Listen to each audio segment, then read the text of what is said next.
दुनिया के सभी देवताओं का जन्म होता है, किसी का मां से, किसी का वरदान से, लेकिन महादेव का जन्म न मां से हुआ न पिता से।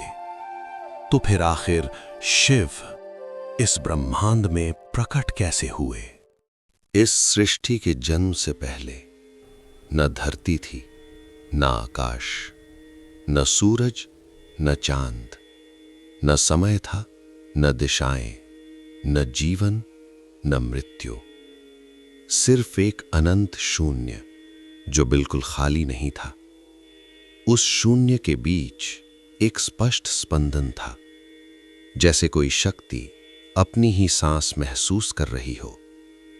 उस स्पंदन को किसी ने देखा नहीं, पर सब कुछ वहीं से शुरू हुआ। वही स्पंदन आगे चलकर बना सदाशिव। न उनका जन्म हुआ, न उनका अंत है। इसलिए शास्त्रों में कहा गया, शिव स्वयंभू हैं। वो पैदा नहीं होते, वो प्रकट होते हैं। और जब शिव प्रकट होते हैं तो पूरी सृष्टि को अपनी पहली सांस मिलती है। समय आगे बढ़ा और सृष्टि का विस्तार होने लगा। ब्रह्मा रचना कर रहे थे, विष्णु पालन कर रहे थे। दोनों अपनी अपनी शक्ति पर गर्व करने लगे। मैंने सृष्टि रची है, इसलिए मैं ही सबसे महान हूं। तुम मेरी नाभि के कमल से उत्पन्न हुए हो, इसलिए तुम्हारा पिता मैं हूं। अकस्मात उन दोनों के बीच प्रकाश का एक ऐसा स्तंभ प्रकट हुआ जो जल रहा था पर जला नहीं रहा था। ना उसका आरंभ दिखता, ना उसका अंत। तब आकाश से आवाज आई, जो इस स्तंभ का आरंभ या अंत ढूंढ लेगा वही इस सृष्टि का सबसे महान कहलाएगा। ब्रह्मा हंस बन गए, ऊपर की ओर उड़ चले। विष्णु वराह बने और नीचे की ओर खोजने लगे। युग बीत गए, लेकिन स्तंभ का छोर किसी को नहीं मिला। अंत में दोनों हार कर लौट आए। तब स्तंभ पिघलने लगा और उस प्रकाश से महादेव स्वयं प्रकट हुए। अग्नि स्तंभ के रहस्य के बाद भी सृष्टि अपनी गति से पूरी तरह नहीं चल रही थी। ब्रह्मा जी ने अनेक प्रकार की प्रजा रची, पर हर जगह असंतुलन था। तब ब्रह्मा जी ने घोर तपस्या शुरू की और उनकी तपस्या से, उनके हृदय से एक दिव्य शक्ति प्रकट हुई। एक बालक प्रकट हुआ जिसकी आंखों में तेज था, पर होठों पर सिर्फ रुदन। ब्रह्मा, तुम रो क्यों रहे हो पुत्र? बालक, मेरा कोई नाम नहीं, मैं कौन हूं कोई नहीं जानता। ब्रह्मा जी का हृदय पिघल गया। तुम्हारा नाम होगा रुद्र, क्योंकि तुम्हारा रुदन इस सृष्टि को जगा रहा है। पर रुद्र फिर भी शांत नहीं हुए। ब्रह्मा जी ने उन्हें एक के बाद एक अलग अलग नाम दिए, उग्र, भीमा, पशुपति, महादेव।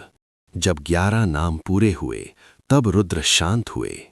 ये था महादेव का एकमात्र बाल रूप, जो हमें याद दिलाता है शिव को नाम नहीं, पहचान चाहिए होती है। एक दिन देवऋषि नारद जी के मन में एक प्रश्न उठा जो युगों से सबके मन में दबा हुआ था। वे ब्रह्मा जी के पास गए। पिताजी, जब शिव स्वयंभू हैं तो उनकी मां कौन है?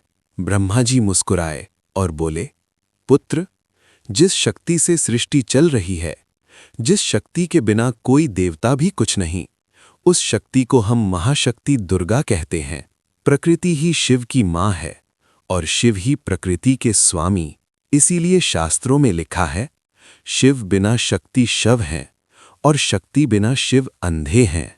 ये कहानी सिर्फ देवताओं की नहीं, ये याद दिलाती है कि हर पुरुष के जीवन में एक शक्ति होती है जो उसे महादेव बना देती है। हिमालय की शांत चोटियों पर, जहां हवा भी धीरे चलती है, वहां महादेव मौन में बैठे थे।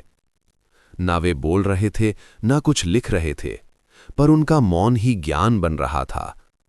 उनके सामने बैठकर 7 महापुरुष ध्यान में लीन थे। ये ही थे सप्तऋषि। महादेव ने उन्हें ज्ञान शब्दों से नहीं, अनुभव से दिया। जो स्वयं को जीत लेता है वो पूरे संसार को जीत लेता है। यहीं से शुरू हुई गुरु शिष्य परंपरा। इसलिए महादेव को कहा गया आदि गुरु, पहले शिक्षक, पहले मार्गदर्शक। महादेव ने सृष्टि को न सिर्फ ज्ञान दिया, उन्होंने जीने का तरीका भी सिखाया। उन्होंने कहा, भोग से नहीं, त्याग से शक्ति मिलती है। शोर से नहीं, मौन से शांति मिलती है। डर से नहीं, समर्पण से मुक्ति मिलती है। जो इंसान पूरी तरह टूट जाता है, जब उसके पास कुछ नहीं बचता, तब महादेव उसके जीवन में प्रकट होते हैं। और शायद इसीलिए महादेव को कहते हैं भोला, क्योंकि वो उन्हीं को गले लगाते हैं जो दुनिया से हार चुके होते हैं। वीडियो पसंद आया हो तो लाइक जरूर करें। इससे हम जैसे छोटे क्रिएटर्स को शक्ति मिलती है। इस कहानी को अपने सबसे नजदीकी के साथ शेयर करें। शायद किसी का भरोसा महादेव पर दोबारा जाग जाए। कमेंट में हर हर महादेव जरूर लिखें। और अगर आपने अभी तक हमारे चैनल को सब्सक्राइब नहीं किया है तो अभी कर लीजिए। साथ ही हमारा पिछला वीडियो भी जरूर देखिए, जब खाटू वाले श्याम ने दिया हारे को सहारा। हर हर महादेव।